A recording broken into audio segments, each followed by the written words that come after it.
Good morning all dear students. Today we will start new chapter of civics. Its name is Pillars of Democracy. In this chapter we will learn about key features of democracy, decision making mechanism, enhancing human dignity, formal equality and accommodation of differences. तो means इस chapter में हम हमारी जो democracy है, लोकतंत्र है, उसके जो मेन फीचर्स, जो मेन पिलर्स वो होते हैं जिसको हम स्तंभ या उसे खंबे बोलते हैं। तो यहाँ खंबे तो हो नहीं सकते, तो यहाँ पर हम इस चीज़ को माने क्या चीज़ें, ठीक है, क्या चीज़ है जो हमारे इस लोकतंत्र को एक आधार प्रदान करती है। तो सबसे पहले हम इंट्रोडक्शन देते हैं कि चैप्टर में हम पढ़ेंगे मॉडर्न डेमोक्रेसी के बारे में, कि हमारी जो मॉडर्न डेमोक्रेसी है वो बिल्कुल डिफरेंट है। कौन सी डेमोक्रेसी से? जो पहले वाली जो डेमोक्रेसी थी उससे बिल्कुल डिफरेंस है। Britain is regarded as first modern democracy. तो हम सबसे पहले ब्रिटेन का नाम ले सकते हैं जहाँ पर मॉडर्न डेमोक्रेसी आई, यानी कि जो आधुनिक लोकतंत्र आया। We have read about different forms of power existing in the world today. हम इसमें लास्ट चैप्टर में पढ़ चुके हैं कि वर्ल्ड में बहुत सारे क्या है, फॉर्म्स ऑफ गवर्नमेंट है, यानी कई तरह की सरकारें हैं। These form of government are very different from democratic system of government. और ये जितनी भी फॉर्म ऑफ गवर्नमेंट है ये डेमोक्रेटिक गवर्नमेंट से बिल्कुल ही अलग है। जैसे कि हमने पहले जो लास्ट चैप्टर था उसमें देखा था कि हमारी जो गवर्नमेंट है ना, कि अलग अलग तरह की फॉर्म ऑफ गवर्नमेंट है। जैसे मोनार्की है, एब्सोल्यूट, जिसमें एब्सोल्यूट मोनार्की होते हैं, जिसमें कोई क्वीन या जो कोई किंग होते हैं उसी की पावर होती है, मेन पावर, है ना। तो इसी तरह से हम देखते हैं कि जो डेमोक्रेसी है इन सब से अलग होती है। डिक्टेटरशिप है जैसे, तो ये सब डेमोक्रेसी से बिल्कुल डिफरेंस है।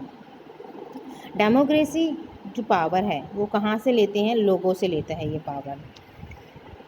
और जब पीरियोडिक इलेक्शन होते हैं, यानी कि हर 5 साल बाद जो इलेक्शन होते हैं ये जनरली और फेयर होते हैं, यानी बिल्कुल सही होते हैं कि अगर लोगों को अपनी गवर्नमेंट पसंद नहीं आती है तो वो दूसरी गवर्नमेंट अपना चूज़ कर सकते हैं। और इस गवर्नमेंट का क्या है, एक फ़िक्स टेनर होता है। टेनर मतलब फ़िक्स टाइम होता है, और ये लोगों के प्रति जवाबदेही होती है, यानी अगर कुछ गलत काम करती है गवर्नमेंट तो उसको लोगों को जवाब देना होता है। अब हम डिटेल से समझेंगे कि जो डेमोक्रेसी है ये इतना पॉपुलर क्यों है इस वर्ल्ड में।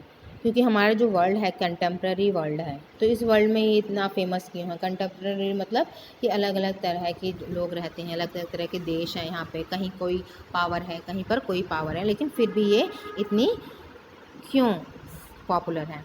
तो इस चैप्टर में हम डेमोक्रेसी के फीचर पढ़ेंगे जो इसको सुपीरियर बनाती हैं सभी गवर्नमेंट से। तो की एलिमेंट्स ऑफ डेमोक्रेसी, फर्स्ट इसमें हैं following are the significant elements that are essential for the successful working of democratic government. यानी यहाँ पर जो जितने भी इनकी जो फीचर्स दिए जा रहे हैं ये वो असेंशियल फीचर्स हैं जो कि किसी डेमोक्रेसी को सक्सेसफुल बनाने के लिए मेन होते हैं। फॉर्मल इक्वालिटी, यानी कि सभी के साथ क्या हो, समानता हो। This element form the very basis of a democratic government. ये जो एलिमेंट है, ये जो तत्व है, ये डेमोक्रेटिक गवर्नमेंट्स को, जो डेमोक्रेटिक गवर्नमेंट है उसको सक्सेसफुल होने में सबसे मेन रोल प्ले करते हैं। We know that democracy stand for expression of the people, expression of will of the people. हम सब जानते हैं कि जो डेमोक्रेसी है वो क्या है, लोगों का एक्सप्रेशन है। Will of the people, will यानी लोगों की जो इच्छा है उसकी अभिव्यक्ति होती है। यानी हमारी लोकतांत्रिक सरकार ऐसी सरकार है जिसमें लोग अपनी इच्छाओं को बताते हैं और उसी के अकॉर्डिंग जो है हमारी गवर्नमेंट चलती है। The changes and amendments can only be done by the collective will of the people. हमारे जो कॉन्स्टिट्यूशन है उसमें चेंजेस, अमेंडमेंट्स यानी संशोधन होते रहते हैं, और ये संशोधन, ये जो चेंजेस होते हैं ये क्या होते हैं, ये एक व्यक्ति नहीं करता, ये सारे कलेक्टिव यानी सभी लोगों की इच्छाओं को जानकर ही हमारा जो कॉन्स्टिट्यूशन है उसमें चेंज किए जाते हैं।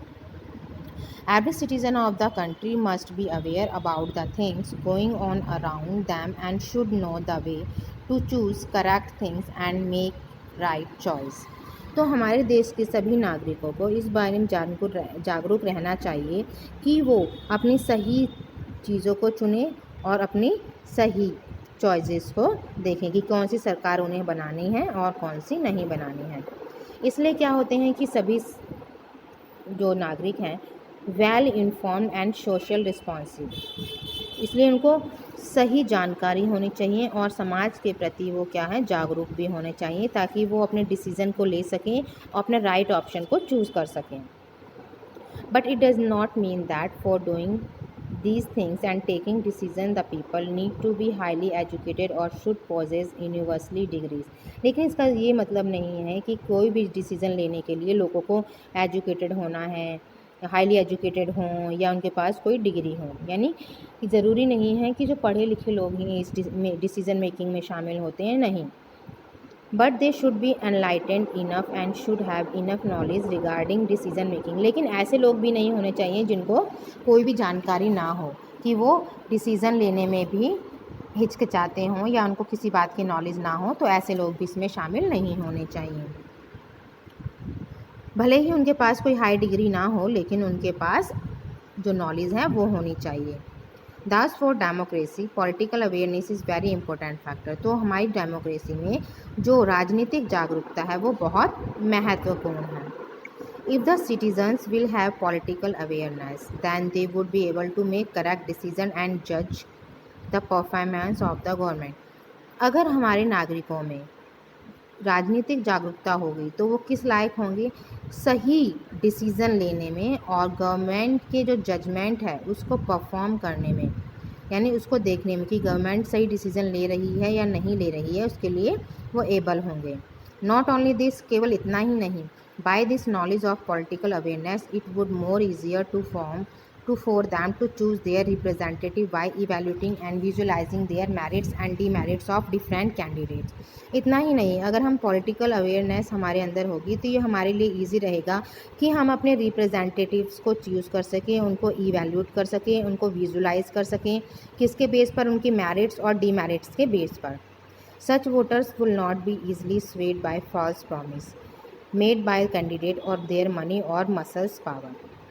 कुछ वोटर्स होते हैं जो क्या है झूठे प्रॉमिस करते हैं, है ना, और कैंडिडेट्स को धोखा देते हैं। उनसे जो मनी है, मनी की पावर से, मसल से पावर से, यानी अपनी शक्ति से, धन की संपत्ति से और बल की संपत्ति से ही वो कौन बन जाते हैं, अपने राजनीति में जगह बना लेते हैं।